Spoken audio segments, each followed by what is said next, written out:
我觉得台南也很热情，同学都很帮助我们这种外籍的，就是我们有什么不明白啊，他都会答应，都会帮我们，很热情的主动帮我们。雇主都非常好，他不会因为我不是台湾的人，就是可能是外籍，他们都会给机会我们去做。还有什么不明白，他们都会帮我们，感觉他们都很热情，很帮助我们，没有什么国籍上的差别对待。我是觉得台湾很安全，然后台湾人就给我了很多就是温柔的那个感觉，对，温柔的感觉。然后他们也对我们外籍生不会太凶，对他们就知道，这是外籍生，我们要对他好一点，因为他离家比较远一点嘛，所以他可能会想家还是什么所以他们也对我们很好，特别是老师们。我觉得台湾非常好，因为是老师跟同学对我真的很好，然后可能是台湾人真的很客气。我自己觉得很好，因为我们可以认识很多国家的朋友，就是这边有菲律宾、有越南、有印尼的，像我是从印尼来的嘛，所以我来到这边也会看到我国家的朋友啊。感谢就是我们来台湾，那中华医事科技大学还有那个劳动局的局，他们都会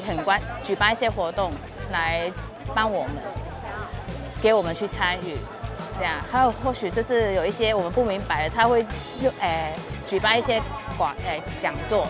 要让我们去听这样。我们107年开始其实就有境外生的服务哦。那其实孩子来台湾的时候，其实他们一些生活上的一些困境，不管是实习遇到的问题，或攻读上遇到的问题，甚至是想家的时候，其实都会跟我们的承办联系。有大1到大4的孩子，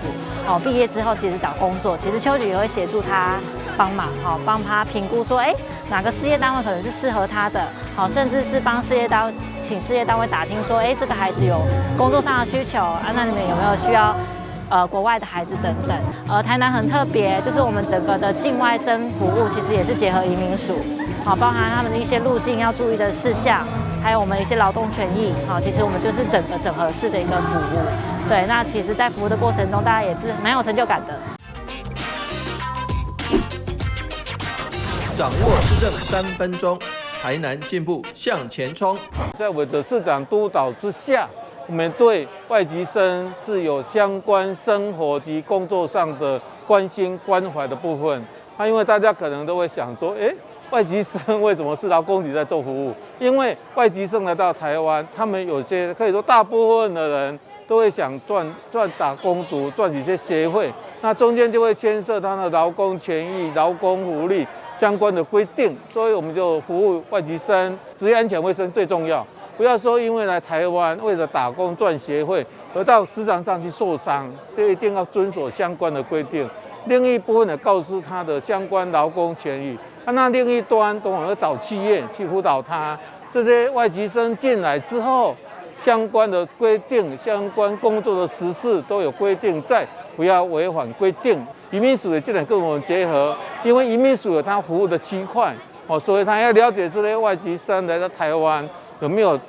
没有我们台湾的人有没有把他照顾好？所以我们这2个单位说，这样一些服务这几年来，刚好都是移民署跟劳工局2个在服务这些外籍生，那我们也蛮好的。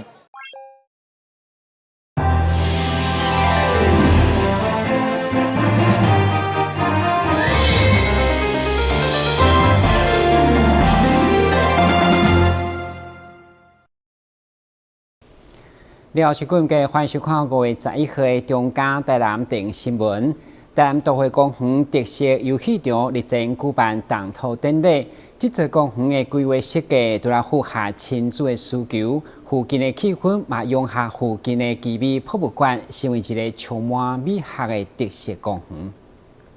拜。铁柱2800多万，台南都会公园特色游具场，在台南市长王伟体、立委王定宇等议员贵宾的寄护之下，正式动土。第一项，开地平安。文化局指出，为着满足亲子的需求，文化局特别透过儿童工作坊以及专家学者甲团体收集意见了后，来规划这座特色游具场。整个游历设施其实很重要，是跟整个环境要有一个适当的融合比如你做了一个很好的游戏，但是其实你一直在晒太阳，这也不行。因为现在游戏设施其实很需要让参与者探索嘛，所以其实我们有滑道，然后有攀爬的各种不同的这样子的一种设施的规划。市长王伟提表示，台南都会公园到达已经18栋，是到了改造的时阵，因此这次特别结合基美博物馆的馆藏甲艺术文化概念，融入到公园的游具以及造型内底，并另外设置广播系统来放音乐，让囡仔一边耍一边听。我相信将来，这样新的共融式公园落成之后，一定能够跟周边的奇美博物馆能够互相融合，也能够成为一个地景的一部分，而且不会有违和感。那我相信这个部分是我们热切期待的。文化局表示，这座台南都会公园地设游具场，预计在今年12月底进前，在完成游戏设施安全认证了后来开放使用。到时台南阁加了一座特色公园。台南新闻杨松怀采访报道。因为新复发建设在台中发生严重的公安意外，马福议员李宗仁要求劳工局全面清查台南的厝体，特别是吊挂式的时间，同时要求公布公安抢伤的黑名单，后民众清楚，唔通等到发生伤亡才来危害。因为新复发建设在台中的工地出错，造成台中捷运1人死亡、10人受伤的重大公安意外。对此，马福议员李宗仁在劳工局的工作质询，提出该建设历年来公安意外不断，要求市府全面清查目前因在台南的2个建案，除了要求依法罚款公安违法的厂商，嘛认为一个工地拢顾无好，质疑厝的品质，所以强烈要求公布黑名单，和全面清楚。这些有公安疑虑的建商或者是营建的厂商，那是不是我们也应该把这些比较大的厂商给公布出来，让社会大众知道？局长，你觉得？这个部分主要它有违法，受我们裁罚的，我们都会在网络上公报，罚多少钱，是什么事件被我们罚，我们这个都有持续在公布。除了公报以外啊，我觉得应该要让市民的朋友可以就是广为人知的知道哪些厂商是有问题的。因为一个工地连工人的安全都顾不了的时候，连公安都顾不了的时候，我其实不太相信他盖的房子不会有问题啦。我相信一定会有这个疑虑，所以这点我感觉咱来小可想一下，看命啦吼，才这个厂商互人知影，好不好？我跟也报告，我们如果是真的有公安事件发生，我们都会揭露新闻稿，把这个事件给大家提醒大家，一定要不要再发生。另外一个让厂商，让我们大家知道，这个我们都会发新闻稿。OK。会中议员嘛进一步以日前台南文化中心立体停车场甲永康的工地应价放落等意外为例，来检讨建案的作业停时，希望一旦厂商办理刑事甚至偷工减料，会当纳入黑名单，免等到发生重大公安或者是职业灾害才来危害。台南新闻管制林英光采访报道。中央在去年底协定新台病院在沙仑设立医疗园区以后，除了成为国家重要的建设，嘛互地方相当期待会当疏解医疗需求。对此，议员陈芳宇就要求都发局一定要提早将周边各里列入都市计划范围，避免日后交通的冲击。议员陈芳宇表示，全台第一个以医疗服务创新园区作为发展的新台沙仑病院将进驻归零。对着新台甲地方来讲，应该算是今年上赞的礼物。不过提醒市府，该园区以后规模甲服务量拢将比现有的总院较大，所以呼吁都发局将六甲、中州等各里纳入都市计划区的规划，减少未来交通可能的冲击。科学城。势必都会经过这几条路，对，所以我当时有跟你提到针对于六甲或者是轮顶这几个非都市计划区内会经过此地方，然后到我们的绿能科学城，我们该如何规划？这个跟陈议员报告非常谢谢你关心地方的发展。这个部分我上次也有跟大家说明过了哈。这个部分我们会在国土计划里面把它列为这个城乡23或者是未来发展区。然后持续我们会用扩大都市计划的方式，把它纳入到都市计划范围里面来做管理。对，因为包含中州，还有包含长荣大学，对，它未来都是必经之路，所以你现在有一些土地农路道路，它现在还没有盖了那么满的时候，你是不是应该要把这个规划进来？不然的话，我觉得未来这边一定塞满啊。根据了解，新台沙仑医疗园区甲台南市政府合作，2020年就定做园区元年，第一期工程将伫2023年就展开，后续第2期、第3期的规划嘛将陆续讨论，有地方充满期待。台南新闻军纪林根采访报道。台南市第一座社会主体在位伫北区小东路甲北门路交叉路口，虽然卡伫时间我哋文化资产，不过都发局长表示，现在工程也是预计2024年底完工。对此，议员陈一丁都来关心相关社会主体进度，嘛了解申请的资格倾向抽签制。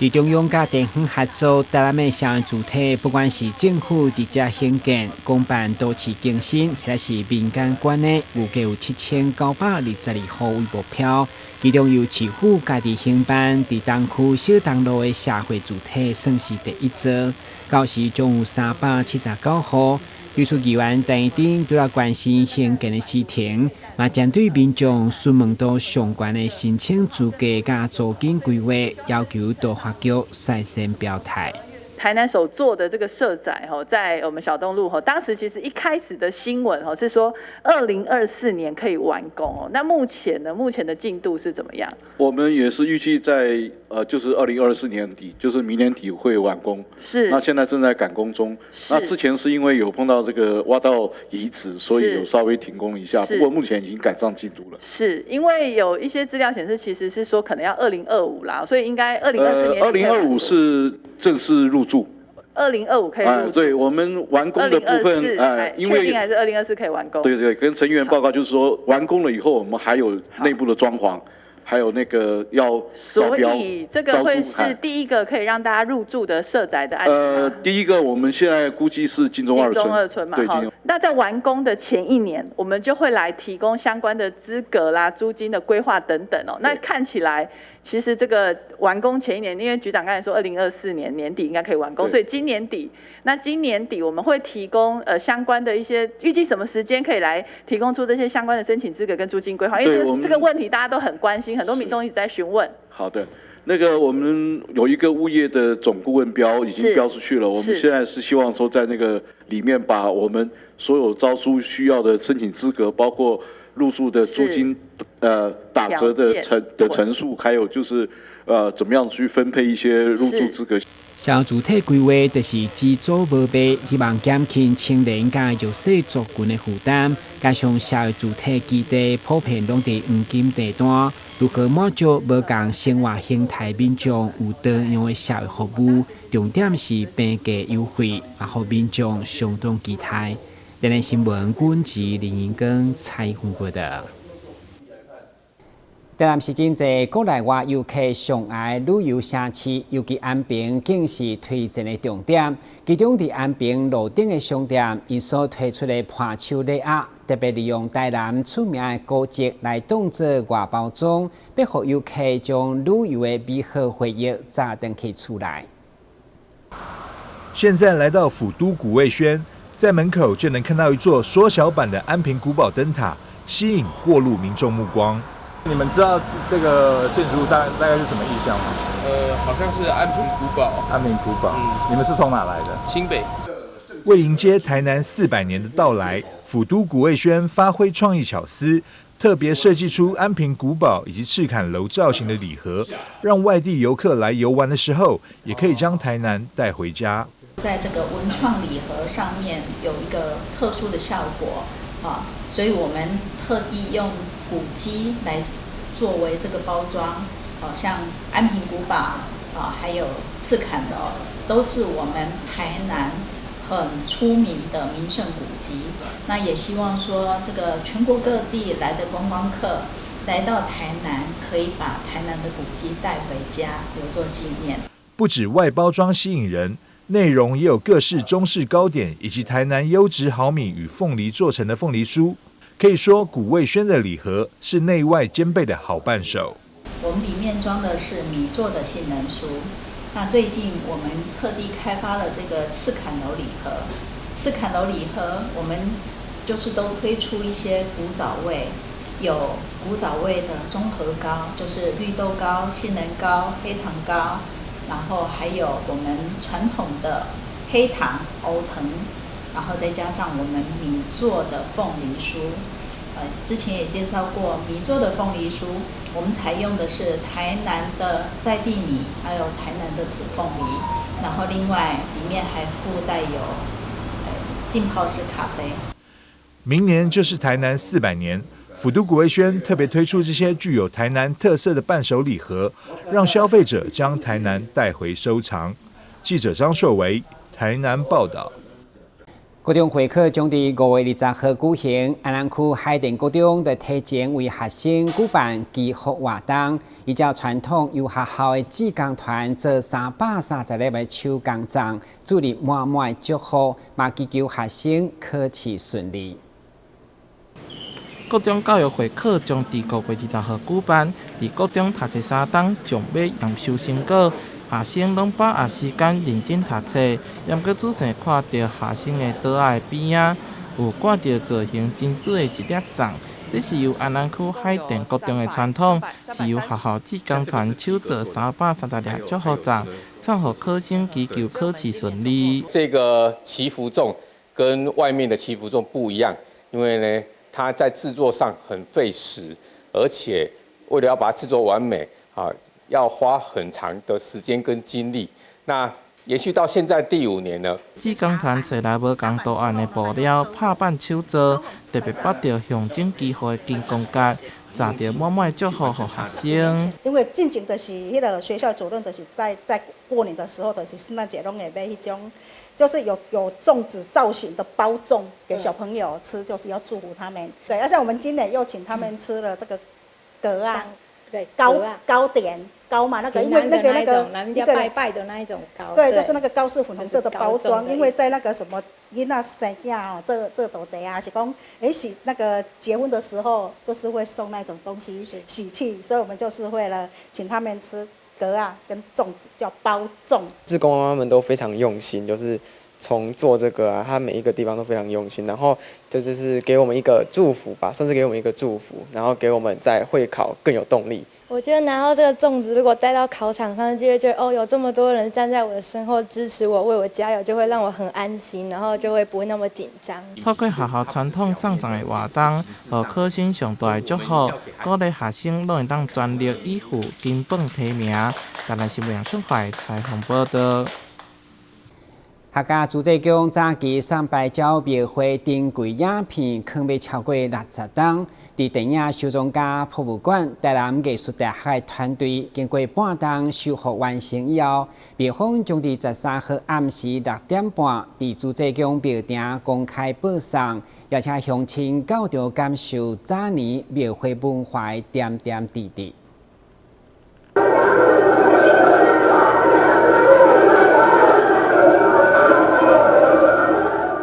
画面上所看到影片，是客家朱济公伫民国60年用8厘米摄影机所拍摄庙会记录。这批底片后来就安尼存放伫咧仓库50多冬。庙方伫2019年整理资料时发现，但因为年代久远，特别委托电影收藏家博物馆以及台南大学进行修复以及转录成数位化。非常高兴我们把60年代那时候我们的水甲上白胶的挂香的这一些珍贵影片，已经尘封了50几年那我们透过我们南艺大、我们景院长、我们微电影国家这个影像中心来帮我们修复这个是一个让60年代的一些影片能够再重现江湖，能够让全台湾甚至全球的这种民俗记忆留下一个珍贵的片段。这次修复的民国60年8厘米影像，比2002年修复民国70年的影像，和记录更加提早10冬。由此可见，这批野象的珍贵程度。这一批是发现在民国60年当时的上白礁的纪录影片，也就是1971年，是距今已经是12年之前的这些老影片。那么上一次，也就是2022年修复的那一批呢，是民国70年，也就是1981年，就是前后之间呢差了10年，所以它的这一次修复的比上一次修复的更早了10年，所以它的珍贵性是更不言可喻。客家自治宫上白礁描绘纪录影片，目前已经修复完成。影片专长1点钟筒，庙方13日暗时6点半，将伫自治宫庙埕公开播映，欢迎乡亲到场欣赏，感受庙会早年的文化活动。台南新闻张硕维采访报道。老厝拆掉真可惜，部分的建材其实会当保留落来，作为其他老厝整修的材料。对厝打到文书再兴会社有一间木工的教室，就保存一寡老厝的建材作为家下架展示。但是若要进一步成为文资建材银行，则要看市场的需求，才有可能设立。